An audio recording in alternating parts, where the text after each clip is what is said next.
ಜೀವನದಲ್ಲಿ ನಾವು ಯಾರನ್ನಾದರೂ ಪ್ರಾಣಕ್ಕಿಂತ ಹೆಚ್ಚಾಗಿ ಪ್ರೀತಿಸಿದಾಗ ಮತ್ತು ಅದೇ ವ್ಯಕ್ತಿ ನಮ್ಮ ನಂಬಿಕೆಯನ್ನು ಮುರಿದು ದೂರ ಹೋದಾಗ ನಮ್ಮ ಅಂತರಾತ್ಮ ಕೇಳುವ ಮೊದಲ ಪ್ರಶ್ನೆ ಒಂದೇ, ಏಕೆ? ನನಗೆ ಏಕೆ ಹೀಗಾಯಿತು? ಆದರೆ ನೆನಪಿಡಿ, ಯಾವಾಗ ನಿಮ್ಮ ಈ ಪ್ರಶ್ನೆಗೆ ಎಲ್ಲೂ ಉತ್ತರ ಸಿಗುವುದಿಲ್ಲವೋ ಆಗ ಮೌನವನ್ನು ಅರ್ಥಮಾಡಿಕೊಳ್ಳಿ. ಏಕೆಂದರೆ ಶಬ್ದಗಳು ಹೇಳಲಾಗದ ಎಷ್ಟೋ ಸತ್ಯಗಳನ್ನು ಮೌನ ಹೇಳುತ್ತದೆ. ಕೃಷ್ಣ ಹೇಳುತ್ತಾರೆ, ಯಾವಾಗ ಪ್ರಪಂಚ ನಿಮ್ಮನ್ನು ಒಂಟಿ ಮಾಡುತ್ತದೆಯೋ ಆಗ ನಾನು ನಿಮ್ಮ ಜೊತೆಗಿರುತ್ತೇನೆ. ನಮಸ್ಕಾರ ಸ್ನೇಹಿತರೆ, ನಿಮ್ಮೆಲ್ಲರಿಗೂ ನಮ್ಮ ಕೃಷ್ಣ ಸಂದೇಶ ವಾಹಿನಿಗೆ ಆತ್ಮೀಯ ಸ್ವಾಗತ. ಇಂದಿನ ಸಂಚಿಕೆಯಲ್ಲಿ ನಮ್ಮ ಬದುಕಿನ ಅತ್ಯಂತ ಸೂಕ್ಷ್ಮವಾದ ವಿಷಯಗಳಾದ ಒಂಟಿತನ, ಸಂಬಂಧಗಳ ನೋವು ಮತ್ತು ನಮ್ಮ ಆತ್ಮವಿಶ್ವಾಸವನ್ನು ಹೆಚ್ಚಿಸಿಕೊಳ್ಳುವ ಬಗ್ಗೆ ಶ್ರೀಕೃಷ್ಣರ ಅಮೃತವಾಣಿಯನ್ನು ತಿಳಿಯೋಣ. ಬನ್ನಿ, ಈ ಜ್ಞಾನದ ಹಾದಿಯಲ್ಲಿ ಒಟ್ಟಾಗಿ ಸಾಗೋಣ. ಸ್ನೇಹಿತರೆ, ನಮ್ಮ ಜೀವನದಲ್ಲಿ ಸಂಬಂಧಗಳು ಮುರಿದಾಗ, ನಮ್ಮವರು ಎಂದುಕೊಂಡವರು ಮುಖ ತಿರುಗಿಸಿದಾಗ ಅಥವಾ ಮೋಸ ಮಾಡಿದಾಗ ನಾವು ಒಳಗಿಂದಲೇ ಮುರಿದು ಹೋಗುತ್ತೇವೆ. ಆಗ ನಮ್ಮ ಮನಸ್ಸು ಪದೇ ಏಕೆ ಎಂದು ಕೇಳ್ತಲೇ ಇರುತ್ತದೆ. ಈ ಪ್ರಶ್ನೆಗೆ ಉತ್ತರ ಸಿಗದೇ ಇರುವುದೇ ನಮಗೆ ಅತಿ ಹೆಚ್ಚು ನೋವನ್ನು ನೀಡುತ್ತದೆ. ಆದರೆ ಶ್ರೀಕೃಷ್ಣ ಹೇಳುತ್ತಾರೆ, ಯಾವಾಗ ಉತ್ತರ ಸಿಗುವುದಿಲ್ಲವೋ ಆಗ ಮೌನವಾಗಿರುವುದನ್ನು ಕಲಿ. ಸಂಬಂಧಗಳಲ್ಲಿ ಯಾವಾಗ ಹೃದಯವಿರುತ್ತದೆಯೋ ಆಗ ಮೊದಲು ಪೆಟ್ಟು ಬೀಳುವುದು ನಮ್ಮ ನಂಬಿಕೆಗೆ. ನಂಬಿಕೆ ಎನ್ನುವುದು ಎರಡು ಆತ್ಮಗಳನ್ನು ಜೋಡಿಸುವ ಒಂದು ಸೇತುವೆ ಇದ್ದಂತೆ. ಯಾವಾಗ ಈ ನಂಬಿಕೆಯ ಸೇತುವೆ ಮುರಿದು ಬೀಳುತ್ತದೆಯೋ ಆಗ ಇಬ್ಬರು ವ್ಯಕ್ತಿಗಳು ಕೇವಲ ದೈಹಿಕವಾಗಿ ಮಾತ್ರವಲ್ಲ, ಮಾನಸಿಕವಾಗಿಯೂ ಮತ್ತು ಆತ್ಮದ ಮಟ್ಟದಲ್ಲೂ ಚೂರುಚೂರಾಗುತ್ತಾರೆ. ಇಂತಹ ಸಮಯದಲ್ಲಿ ಯಾವಾಗ ಆತ್ಮ ಅಳುತ್ತದೆಯೋ ಆಗ ಅದಕ್ಕೆ ಮತ್ತೆ ಬಲ ತುಂಬುವವರು ಆ ಪರಮಾತ್ಮ ಮಾತ್ರ ಎಂದು ಕೃಷ್ಣ ತಿಳಿಸುತ್ತಾರೆ. ಗೀತೆಯ ಜ್ಞಾನ ನಮಗೆ ಇದನ್ನೇ ಹೇಳುತ್ತದೆ. ಈ ಪ್ರಪಂಚದಲ್ಲಿ ಯಾವ ವ್ಯಕ್ತಿಯೂ ಶಾಶ್ವತವಾಗಿ ನಿಮ್ಮವಾಗಿ ಉಳಿಯಲು ಸಾಧ್ಯವಿಲ್ಲ.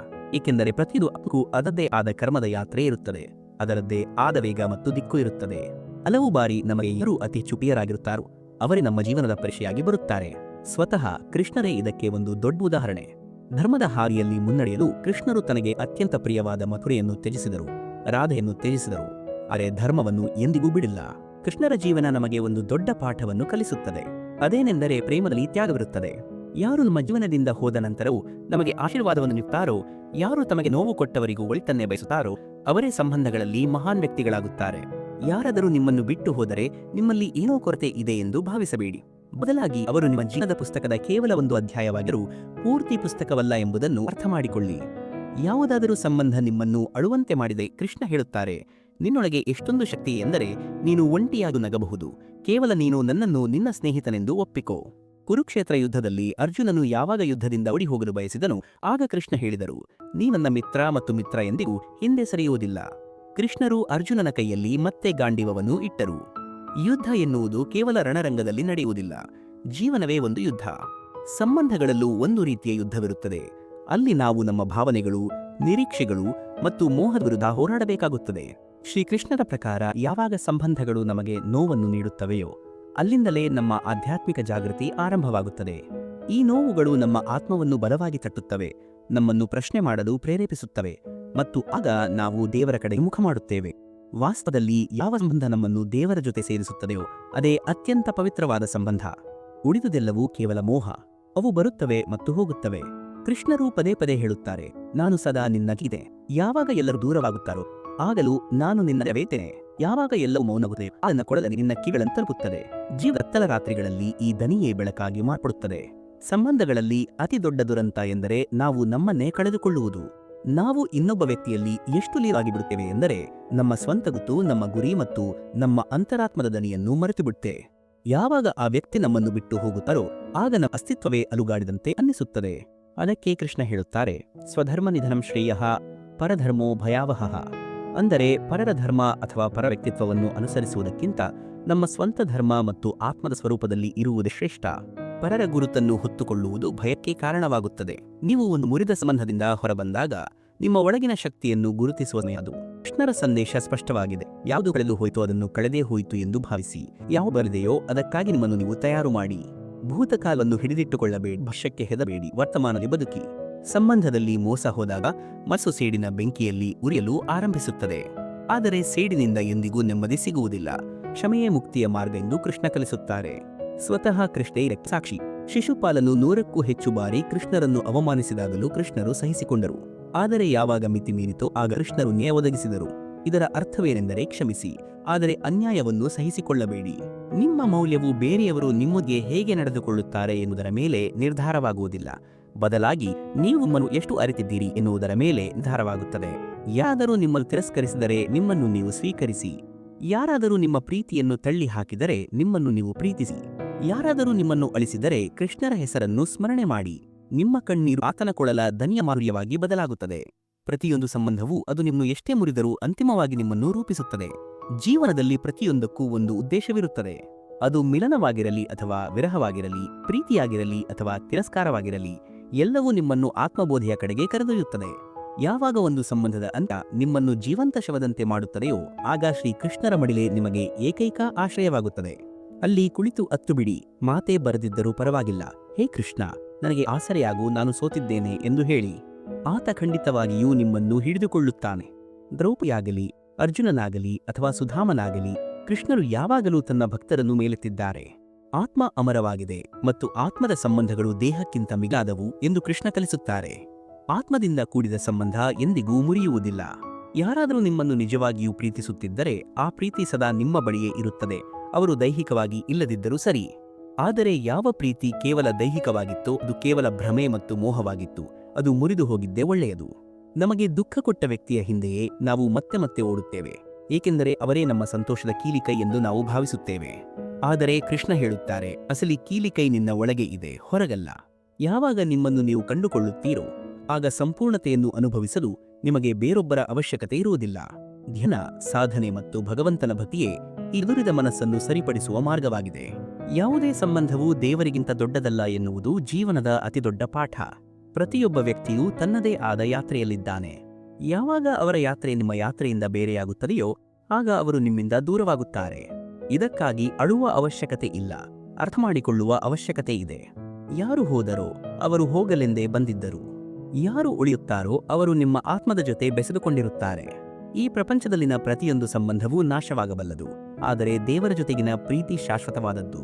ಕೃಷ್ಣರು ನಿಮ್ಮನ್ನು ಸಮಯಕ್ಕಿಂತ ಮೊದಲೇ ಕೆಲವರಿಂದ ದೂರ ಮಾಡುತ್ತಾನೆ, ಏಕೆಂದರೆ ಇಂದು ಯಾರು ನಿಮ್ಮನ್ನು ಬಿಟ್ಟು ಹೋಗುತ್ತಿದ್ದಾರೋ ಅವರು ನಾಳೆ ನಿಮ್ಮ ಜೀವನಕ್ಕೆ ತೊಂದರೆಯಾಗಬಹುದು. ಕೃಷ್ಣರ ಪ್ರತಿಯೊಂದು ನಿರ್ಧಾರವೂ ನಿಮ್ಮ ಒಳ್ಳೆಯದಕ್ಕೆ ಆಗಿರುತ್ತದೆ. ಅದು ಈಗ ನಿಮಗೆ ಅರ್ಥವಾಗದೇ ಇರಬಹುದು. ಮನುಷ್ಯನು ದೊಡ್ಡವನಾಗುವುದು ತನ್ನ ಕರ್ಮಗಳಿಂದಲೇ ಹೊರತು ತನ್ನ ಸಂಬಂಧಗಳಿಂದಲ್ಲ. ಯಾವಾಗ ನೀವು ಸಂಬಂಧಗಳಿಗಿಂತ ಮೇಲೆದ್ದು ಕರ್ಮದಲ್ಲಿ ಲೀನವಾಗುತ್ತೀರೋ ಆಗ ದುಃಖ ನಿಮ್ಮನ್ನು ಮುಟ್ಟಲು ಸಾಧ್ಯವಿಲ್ಲ. ಆದ್ದರಿಂದ ರೋದಿರಿ, ಆದರೆ ಅಲ್ಲಿಯೇ ನಿಲ್ಲಬೇಡಿ. ಮುರಿಯಿರಿ, ಆದರೆ ಮತ್ತೆ ಜೋಡಿಸಿಕೊಳ್ಳಿ. ಯಾರು ನಿಮ್ಮನ್ನು ಅರ್ಥ ಮಾಡಿಕೊಳ್ಳುತ್ತಿಲ್ಲ ಎಂದು ಅನ್ನಿಸಿದಾಗ ಕೃಷ್ಣರ ಕಡೆಗೆ ನೋಡಿ ಆತ ಮುಗುಳ್ನಗುತ್ತಾ ಹೇಳುತ್ತಾರೆ, ನಾನಿದ್ದೇನೆ. ಸ್ನೇಹಿತರೆ, ಒಂಟಿತನ ಅಥವಾ ಏಕಾಂಗಿತನವನ್ನು ನಾವು ಸಾಮಾನ್ಯವಾಗಿ ನಕಾರಾತ್ಮಕವಾಗಿ ನೋಡುತ್ತೇವೆ. ಸಮಾಜವು ನಮಗೆ ಕಲಿಸಿರುವುದು ಏನೆಂದರೆ ಒಂಟಿಯಾಗಿರುವುದು ದುಃಖದ ಸಂಗತಿ, ಅದೊಂದು ಸಮಸ್ಯೆ ಎಂದು. ಆದರೆ ಸತ್ಯವೇನೆಂದರೆ ಒಂಟಿಯಾಗಿ ಬದುಕುವುದನ್ನು ಕಲಿಯಿರಿ, ಆಗಲೇ ನಿಮ್ಮ ಮೌಲ್ಯ ಹೆಚ್ಚಾಗುತ್ತದೆ. ಇದು ಕೇವಲ ಒಂದು ವಾಕ್ಯವಲ್ಲ, ಇದು ಜೀವನದ ಆಳವಾದ ಸತ್ಯ. ಒಂಟಿತನ ಎನ್ನುವುದು ಆತ್ಮನಿರ್ಮಾಣಕ್ಕೆ, ಆತ್ಮಜ್ಞಾನಕ್ಕೆ ಮತ್ತು ಸ್ವಾವಲಂಬನೆಗೆ ಸಿಗುವ ಒಂದು ಅದ್ಭುತ ಅವಕಾಶ.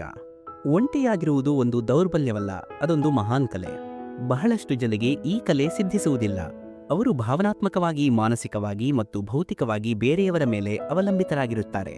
ಆದರೆ ಯಾವಾಗ ಒಬ್ಬ ವ್ಯಕ್ತಿ ತನ್ನ ಗುರುತನ್ನು ಉಳಿಸಿಕೊಳ್ಳಲು ಬೇರೊಬ್ಬರ ಅವಶ್ಯಕತೆ ಇಲ್ಲ ಎಂದು ಅರಿಯುತ್ತಾನೋ ಆಗ ಅವನ ನಿಜವಾದ ಮೌಲ್ಯ ಹೆಚ್ಚಾಗುತ್ತದೆ. ಗೌತಮ ಬುದ್ಧ ಸಂಸಾರವನ್ನು ತ್ಯಜಿಸಿ ಕಾಡಿಗೆ ಹೋದರೂ, ಸ್ವಾಮಿ ವಿವೇಕಾನಂದರು ಒಂಟಿಯಾಗಿಯೇ ಭಾರತದ ಹೆಸರನ್ನು ವಿಶ್ವಮಟ್ಟಕ್ಕೆ ಏರಿಸಿದರು. ಮಹಾತ್ಮ ಗಾಂಧೀಜಿಯವರು ತಮ್ಮ ತತ್ವಗಳಿಗಾಗಿ ಒಂಟಿಯಾಗಿಯೇ ಹೋರಾಟ ಆರಂಭಿಸಿದರು. ಇವರೆಲ್ಲರ ಜೀವನ ಸಾಕ್ಷಿಯಾಗಿದೆ. ಒಂಟಿತನ ಎನ್ನುವುದು ಶಾಪವಲ್ಲ, ಅದೊಂದು ಸಾಧನೆ. ಒಂಟಿಯಾಗಿರುವುದರಿಂದ ನೀವು ಸ್ವತಂತ್ರರಾಗುತ್ತೀರಿ. ನಿಮ್ಮ ಜೀವನದ ನಿರ್ಧಾರಗಳನ್ನು ನೀವೇ ತೆಗೆದುಕೊಳ್ಳುತ್ತೀರಿ. ನಿಮ್ಮ ಸಮಯಕ್ಕೆ ನೀವೇ ಒಡೆಯರಾಗಿರುತ್ತೀರಿ. ಯಾರಿಗೂ ಉತ್ತರಿಸುವ ಅವಶ್ಯಕತೆ ಇರುವುದಿಲ್ಲ. ಈ ಸ್ವಾತಂತ್ರ್ಯವು ನಿಮಗೆ ಒಂದು ಅಪಾರವಾದ ಆತ್ಮವಿಶ್ವಾಸವನ್ನು ನೀಡುತ್ತದೆ. ನಿಜವಾದ ಸಂತೋಷ ಮತ್ತು ನೆಮ್ಮದಿ ನಿಮ್ಮೊಳಗೆ ಇದೆ ಎಂಬುದು ಒಂಟಿತನದಲ್ಲಿ ಮಾತ್ರ ಅರ್ಥವಾಗುತ್ತದೆ. ಗುಂಪಿನಲ್ಲಿ ಇರುವಾಗ ನಾವು ನಮ್ಮನ್ನೇ ಮರೆತು ಬಿಡುತ್ತೇವೆ, ಆದರೆ ಒಂಟಿಯಾಗಿದ್ದಾಗ ನಮ್ಮ ಆತ್ಮದ ದನಿ ನಮಗೆ ಸ್ಪಷ್ಟವಾಗಿ ಕೇಳಿಸುತ್ತದೆ. ಜಗತ್ತು ಕೂಡ ಯಾರು ಯಾರ ಹಂಗಿಲ್ಲದೆ ಬಲವಾಗಿ ನಿಂತಿರುತ್ತಾರೋ ಅವರನ್ನು ಗೌರವದಿಂದ ನೋಡುತ್ತದೆ. ನೀವು ಸ್ವಯಂಪೂರ್ಣರು ಎಂದು ಯಾವಾಗ ಜಗತ್ತಿಗೆ ತೋರಿಸುತ್ತೀರೋ ಆಗ ನಿಮ್ಮ ಬೆಲೆ ಹೆಚ್ಚಾಗುತ್ತದೆ. ಒಂಟಿತನ ಮತ್ತು ಏಕಾಂತದ ನಡುವೆ ವ್ಯತ್ಯಾಸವಿದೆ. ಒಂಟಿತನ ಎನ್ನುವುದು ಒಂದು ದೈಹಿಕ ಸ್ಥಿತಿ, ಆದರೆ ಏಕಾಂತ ಎನ್ನುವುದು ಮಾನಸಿಕ ಸ್ಥಿತಿ. ನೀವು ಜನರ ಮಧ್ಯೆ ಇದ್ದರೂ ಒಂಟಿತನವನ್ನು ಅನುಭವಿಸಬಹುದು ಮತ್ತು ಏಕಾಂತದಲ್ಲಿದ್ದರೂ ಆನಂದವನ್ನು ಅನುಭವಿಸಬಹುದು. ಯಾರು ಒಂಟಿಯಾಗಿ ಬದುಕುವುದನ್ನು ಕಲಿಯುತ್ತಾರೋ ಅವರು ಯಾವುದೇ ಪರಿಸ್ಥಿತಿಯಲ್ಲೂ ಬದುಕಬಲ್ಲರು. ಒಂಟಿಯಾಗಿರುವುದು ನಿಮಗೆ ಯಾರು ನಿಮ್ಮವರು ಮತ್ತು ಯಾರು ಕೇವಲ ಸಮಯ ಕಳೆಯಲು ನಿಮ್ಮ ಜೊತೆಗಿದ್ದಾರೆ ಎಂಬುದನ್ನು ತೋರಿಸಿಕೊಡುತ್ತದೆ. ನಾವು ಒಂಟಿಯಾಗಿರಲು ಭಯಪಡುತ್ತೇವೆ, ಏಕೆಂದರೆ ನಮಗೆ ಬೇರೆಯವರ ಜೊತೆ ಇರುವ ಅಭ್ಯಾಸವಾಗಿ ಬಿಟ್ಟಿರುತ್ತದೆ. ಆದರೆ ನೆನಪಿಡಿ, ನಾವು ಹುಟ್ಟಿದ್ದು ಒಂಟಿಯಾಗಿ, ಸಾಯುವುದು ಒಂಟಿಯಾಗಿ. ನಡುವೆ ಬರುವ ಸಂಬಂಧಗಳು, ಸ್ನೇಹಿತರು ಎಲ್ಲವೂ ಅಶಾಶ್ವತ. ಶಾಶ್ವತವಾಗಿರುವುದು ನಿಮ್ಮ ಆತ್ಮದ ಜೊತೆಗಿನ ಸಂಬಂಧ ಮಾತ್ರ. ಒಂಟಿತನದಲ್ಲಿ ಆರಂಭದಲ್ಲಿ ಶೂನ್ಯದ ಅನುಭವವಾಗಬಹುದು, ಆದರೆ ನಂತರ ಅದೇ ಶೂನ್ಯದಲ್ಲಿ ಸೃಜನಶೀಲತೆ ಹುಟ್ಟುತ್ತದೆ. ನ್ಯೂಟನ್ ಗುರುತ್ವಾಕರ್ಷಣೆಯ ನಿಯಮವನ್ನು ಕಂಡುಹಿಡಿದಿದ್ದು ಒಂಟಿಯಾಗಿದ್ದಾಗಲೇ. ಮಹಾನ್ ಕಲಾವಿದರು, ಲೇಖಕರು ತಮ್ಮ ಶ್ರೇಷ್ಠ ಕೃತಿಗಳನ್ನು ರಚಿಸಿದ್ದು ಏಕಾಂತದಲ್ಲಿಯೇ. ಗುಂಪಿನಲ್ಲಿ ನಮ್ಮ ಶಕ್ತಿ ಹಂಚಿಹೋಗುತ್ತದೆ, ಆದರೆ ಏಕಾಂತದಲ್ಲಿ ಅದು ಕೇಂದ್ರೀಕೃತವಾಗುತ್ತದೆ. ಈಗ ನಿಮ್ಮ ಆತ್ಮವಿಶ್ವಾಸ ಮತ್ತು ದೃಷ್ಟಿಕೋನವನ್ನು ಬದಲಿಸುವ ಕೆಲವು ಸಣ್ಣ ಕಥೆಗಳು ಮತ್ತು ಉದಾಹರಣೆಗಳನ್ನು ನೋಡೋಣ. ಒಮ್ಮೆ ಕಾಡಿನಲ್ಲಿ ಒಂದು ನವರಂಗ ಎಂಬ ಪಕ್ಷಿ ಇತ್ತು. ಅದು ನೋಡಲು ತುಂಬಾ ಸುಂದರವಾಗಿತ್ತು. ಎಲ್ಲರೂ ಅದರ ಸೌಂದರ್ಯವನ್ನು ಹೊಗಳುತ್ತಿದ್ದರು. ಆದರೆ ಒಂದು ದಿನ ಕೋಗಿಲೆಯ ಮಧುರವಾದ ಹಾಡನ್ನು ಕೇಳಿ ನವರಂಗ ಪಕ್ಷಿಗೆ ಬೇಸರವಾಯಿತು. ನನ್ನ ದನಿ ಕೋಗಿಲೆಯಷ್ಟು ಚೆನ್ನಾಗಿಲ್ಲವಲ್ಲ ಎಂದು ಅದು ಕೊರಗತೊಡಗಿತು. ಆಗ ಅಲ್ಲಿಗೆ ಬಂದ ಮಂಗವೊಂದು ಹೇಳಿತು, ನೀನು ಎಂಥ ಮೂರ್ಖ ಪಕ್ಷಿ, ನಿನಗೆ ಕೋಗಿಲೆಯ ದನಿ ಇಲ್ಲದಿರಬಹುದು, ಆದರೆ ಕೋಗಿಲೆಗೆ ನಿನ್ನಂತಹ ಸೌಂದರ್ಯ ಇದೆಯೇ? ದೇವರು ಪ್ರತಿಯೊಬ್ಬರಿಗೂ ಬೇರೆ ಬೇರೆ ಪ್ರತಿಭೆ ಮತ್ತು ಉದ್ದೇಶವನ್ನು ನೀಡಿದ್ದಾನೆ. ಸ್ನೇಹಿತರೆ, ನಾವು ಕೂಡ ಹೀಗೆಯೇ ಮಾಡುತ್ತೇವೆ. ಬೇರೆಯವರನ್ನು ನೋಡಿ ನಮ್ಮನ್ನು ನಾವು ಹೋಲಿಕೆ ಮಾಡಿಕೊಂಡು ದುಃಖಿಸುತ್ತೇವೆ. ನಿಮ್ಮಲ್ಲಿರುವ ವಿಶೇಷತೆಯನ್ನು ಗುರುತಿಸಿ ಅದರಲ್ಲಿ ಹೆಮ್ಮೆಪಡಿ. ಇನ್ನೊಂದು ವಿಷಯ, ನಿಮ್ಮ ಮನಸ್ಸಿನ ನಂಬಿಕೆಗಳು ನಿಮ್ಮನ್ನು ಹೇಗೆ ಕಟ್ಟಿಹಾಕುತ್ತವೆ ನೋಡಿ. ಆನೆಯ ಮರಿ ಚಿಕ್ಕದಾಗಿದ್ದಾಗ ಅದನ್ನು ಒಂದು ಸಣ್ಣ ಹಗ್ಗದಿಂದ ಕಟ್ಟಿಹಾಕಲಾಗುತ್ತದೆ. ಆಗ ಅದು ಆ ಹಗ್ಗವನ್ನು ಮುರಿಯಲು ಪ್ರಯತ್ನಿಸಿ ಸೋಲುತ್ತದೆ. ಆದರೆ ಅದೇ ಆನೆ ದೊಡ್ಡದಾದ ಮೇಲೂ ಬಲಶಾಲಿಯಾದ ಮೇಲೂ ಅದನ್ನು ಅದೇ ಸಣ್ಣ ಹಗ್ಗದಿಂದ ಕಟ್ಟುತ್ತಾರೆ. ಈಗ ಅದು ಆ ಹಗ್ಗವನ್ನು ಸುಲಭವಾಗಿ ಮುರಿಯಬಹುದು, ಆದರೆ ಅದು ಪ್ರಯತ್ನವನ್ನೇ ಮಾಡುವುದಿಲ್ಲ, ಏಕೆಂದರೆ ಅದರ ಮನಸ್ಸಿನಲ್ಲಿ ನಾನು ಇದನ್ನು ಮುರಿಯಲು ಸಾಧ್ಯವಿಲ್ಲ ಎಂಬ ನಂಬಿಕೆ ಆಳವಾಗಿ ಬೇರೂರಿರುತ್ತದೆ. ನೀವು ಕೂಡ ಸಮಾಜದ ಜನರ ಮಾತುಗಳೆಂಬ ಸಣ್ಣ ಹಗ್ಗಕ್ಕೆ ನಿಮ್ಮ ಸಾಮರ್ಥ್ಯವನ್ನು ಕಟ್ಟಿಹಾಕಿಕೊಂಡಿದ್ದೀರಾ? ಯೋಚಿಸಿ. ವಿಜ್ಞಾನದ ಪ್ರಕಾರ ದುಂಬಿಯ ದೇಹ ಭಾರವಾಗಿರುತ್ತದೆ, ಆದ್ದರಿಂದ ಅದು ಹಾರಲು ಸಾಧ್ಯವಿಲ್ಲ. ಆದರೆ ದುಂಬಿಗೆ ಈ ವಿಜ್ಞಾನದ ನಿಯಮ ಗೊತ್ತಿಲ್ಲ. ಅದು ತಾನು ಹಾರಬಲ್ಲೆ ಎಂದು ನಂಬುತ್ತದೆ, ಪ್ರಯತ್ನಿಸುತ್ತದೆ ಮತ್ತು ಹಾರುತ್ತದೆ. ನಾವು ಅಂದುಕೊಂಡರೆ ಏನನ್ನಾದರೂ ಸಾಧಿಸಬಹುದು. ಅಸಾಧ್ಯ ಎನ್ನುವುದು ನಮ್ಮ ಮನಸ್ಸಿನಲ್ಲಿದೆಯೇ ಹೊರತು ವಾಸ್ತವದಲ್ಲಿ ಅಲ್ಲ. ಜನರು ಏನು ಹೇಳುತ್ತಾರೆ ಎಂದು ಯೋಚಿಸಿ ನೀವು ನಿಮ್ಮ ಕೆಲಸವನ್ನು ನಿಲ್ಲಿಸಬೇಡಿ. ರಾಮು ಮತ್ತು ಆತನ ಹೆಂಡತಿ ಮೀನಾ ಕುದುರೆಯ ಮೇಲೆ ಹೋಗುವಾಗ ಜನ ಅವರನ್ನು ಪ್ರಾಣಿ ಹಿಂಸಕರು ಎಂದರು. ರಾಮು ಇಳಿದು ನಡೆದರೆ ಹೆಂಡತಿಗೆ ಬುದ್ಧಿ ಇಲ್ಲ, ಗಂಡನನ್ನು ನಡೆಸುತ್ತಿದ್ದಾಳೆ ಎಂದರು. ಹೆಂಡತಿ ಇಳಿದು ರಾಮು ಕುದುರೆ ಏರಿದರೆ ಸ್ವಾರ್ಥಿ ಗಂಡ ಎಂದರು. ಇಬ್ಬರು ಇಳಿದು ನಡೆದರೆ ಕುದುರೆ ಇದ್ದರೂ ನಡೆಯುವ ದಡ್ಡರು ಎಂದರು. ಜನ ಏನಾದರೂ ಹೇಳುತ್ತಲೇ ಇರುತ್ತಾರೆ. ಅವರ ಬಾಯಿ ಮುಚ್ಚಿಸಲು ಸಾಧ್ಯವಿಲ್ಲ. ನಿಮಗೆ ಯಾವುದು ಸರಿ ಎನಿಸುತ್ತದೆಯೋ ಅದನ್ನು ಮಾಡಿ. ನೀವು ಎಷ್ಟೆಷ್ಟದಲ್ಲಿದ್ದರೂ ನಿರಾಶರಾಗಬೇಡಿ.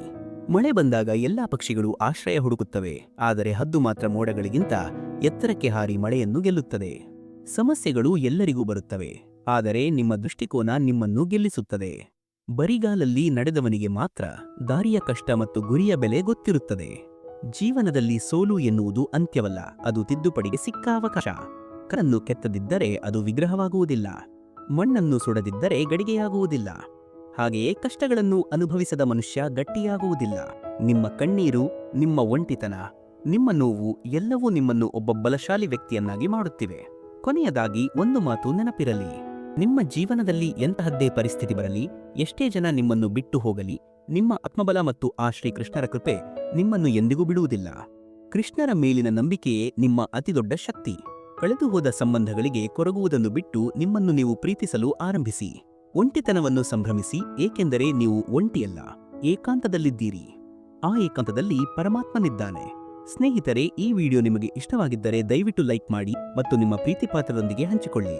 ಕಮೆಂಟ್ ಬಾಕ್ಸ್ನಲ್ಲಿ ಜೈ ಶ್ರೀ ರಾಧೆ ಕೃಷ್ಣ ಎಂದು ಬರೆಯಲು ಮರೆಯಬೇಡಿ.